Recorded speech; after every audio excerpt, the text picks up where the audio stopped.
So yun, ayun sa mga kabagis, this is Jubilito TV Official at eto na naman pumuli ang isang edisyon ng ating reaction video mga kalingap at kabagis, no? Pero bago po ang lahat, syempre po, may galap shoutout po muna kay Kuya Val Santos Matubang, kay Ate Edna Vlogs, kay Kalingap Rab, kay Roel of Malalag, Kalingap Netizens, Kalingap Subscribers, Kalingap Supporters, at lalong-lalo na po ng ating mga Kalingap Partners. Ayan po, may galap shoutout po sa inyong lahat. So ito na nga mga kalingap at kabagis for today's reaction video. Gawin lang po natin ng reaction at muli po pagbibigay ng opinion dito po sa update, no? Update kay Rina sa pagpapagamot sa St. Luke. Ano na? Petsa 25 na.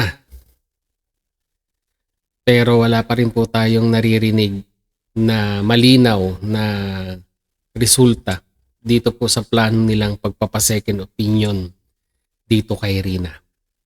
Sabi noon, sa barangay 1819, luluwas na or nasa Maynila na. Dahil nga po parang di umano ay nakakuha na ng slot para sa check-up. Pero anong nangyari? Yung update na binigay ni neighbor or ni kapitbahay ay parang hindi natuloy ang check-up dyan po sa St. Luke. At di umano ay fully booked daw po, no? Mga kalingap at kabagis, sabi ng ating kapitbahay. At di umano ay yun daw po yung kadahilanan kaya daw po hindi nasunod yung pa-check up na yan sa St. Luke. Kung tutuusin, nung nag-usap-usap po sa barangay, nung kinuha itong si Rina, ay parang napakalinaw na at talagang garantisado na po, no? Yung pagpapa-check up na gagawin. Pero ngayon, nako po, nangangapa po tayo sa dilim mga kalingap at kabagis kung ano pa po ang makikita nating kaliwanagan dito po sa dating beneficiaries ng kalingap na kinuha ng kapitbahay, mga kalingap at kabagis, no? At mabuti na lamang po, no, ay may mga supporters ito pong si Princess Rina na kahit na nakuha na po ng kapitbahay ito pong si Rina, ay patuloy pa rin po, no, yung pagmamatsyag nila at yung pagsusuportang kanilang ibinibigay, no, isinisiwalat ito pong mga nakikita nilang mali dito po sa ginagawa ng kapitbahay, and at the same time ay may mga revelasyon tayong nalalaman at nakukuhang impormasyon dito po sa isa sa mga solid na sumusuporta dito po kay Rina, no. So big shoutout sa iyo, Founder Ann, no? Mga kalingap at kabagis, dahil si Founder Ann lang naman po ang isa sa mga talagang masasabi nating patuloy na talagang nandyan na binabantayan po, no, ang estado nito pong ginagawa or plano nila para kay Rina.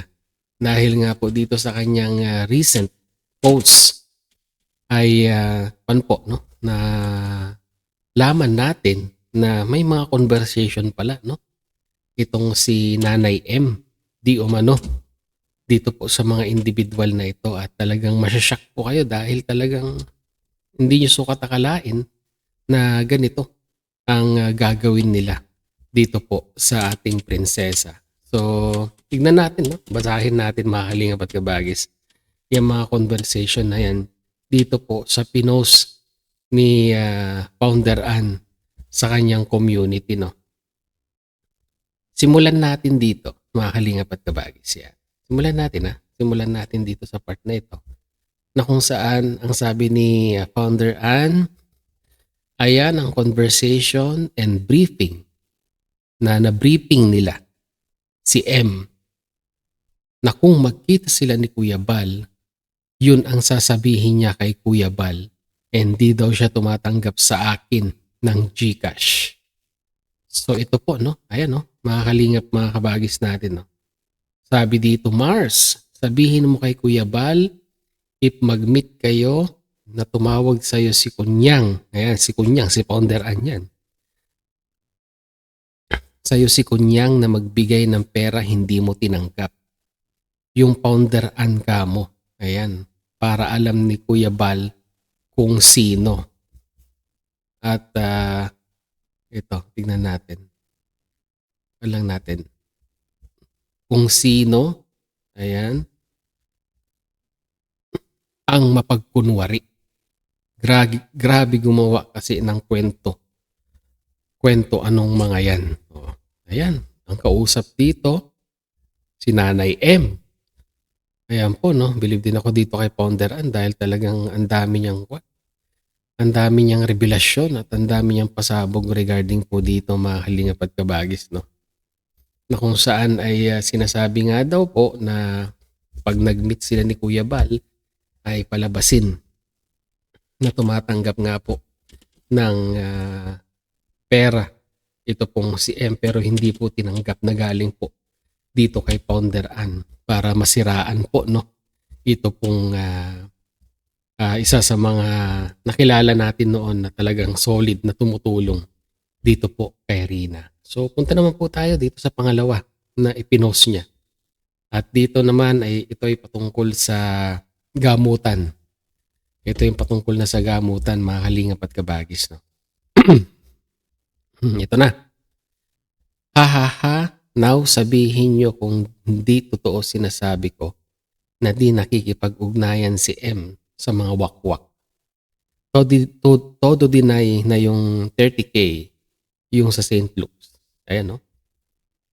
Okay, sabi dito sa convo, pan lang natin.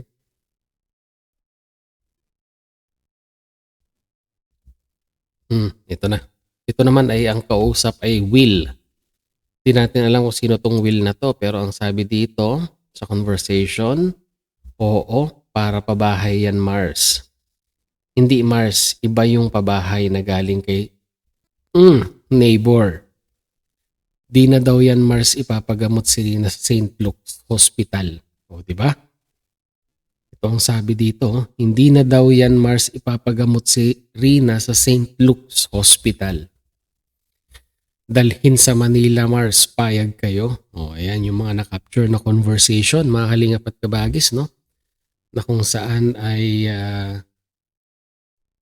talagang masasabi natin na ito nga po, hindi na daw ipapagamot. Parang ang kausap dito ay ito pong si nanay, no? Na kung saan ay talagang grabe po. Na kung saan ay parang pinapaikot-ikot lamang mga Kalingap at Kabagis ang ginagawa nila dito po kay Rina, no? Mga Kalingap at Kabagis. No? Ang nakakalungkot po dito, mga Kalingap, mga Kabagis, yung biktima po, yung bata. No?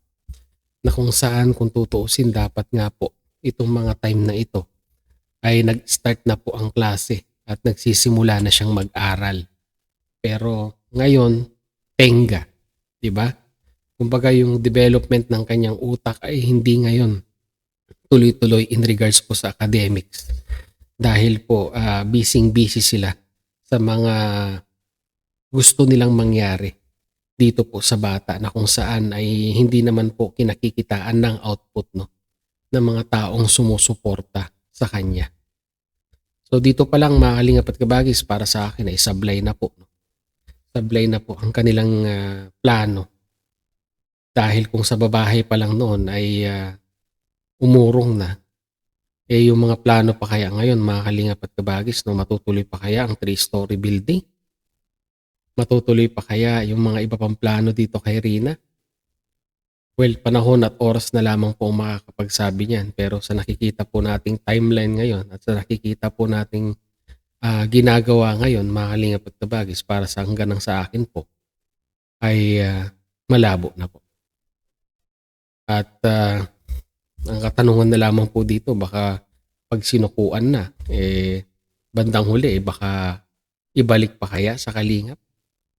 At ang tanong, tatanggapin pa kaya muli ng Kalingap? Ano sa tingin ninyo mga Kalingap at Kabagis? Pag-usapan po natin sa comment section at doon po tayo mag-usap-usap mga Kalingap at Kabagis. So yun, muli, maraming salamat mga Kalingap at Kabagis dahil alam nyo na po, hanggang sa dulo po ng ating reaction video ngayong araw na ito ay nasamahan nyo po muli si Jubilito TV Official at meron lang po kung mga Kalingap at Kabagis, no, isusuyo sa inyo. Ito po, no, pakisuportahan naman po ang ating isang channel, no, mga Kalingap at Kabagis, na kung saan ay dito po tayo mag-upload ng ating mga panibagong reaction videos, no? Ito naman po ay naka-concentrate po sa mga mix na reaction videos katulad po sa politics, sa showbiz. Basta mix vlog po, no? Mga kalingap at kabagis, dito po natin i-upload sa ating isang channel na may pangalan pong Jubilito TV Mix Vlog, no? Sana po mapasyalan din po ninyo. Lagay ko po yung link, no, sa comment section para naman po mapasyalan ninyo ang ating second YouTube channel. So, yun mga kalingap at kabagis, no, muli. Maraming salamat. Hanggang dito na lamang po. Jubilito TV Official. Proud member po ng Team Kaosat ng Karepa 2024. As always, mga kalingap at kabagis. Peace, God first. God bless po. Bye!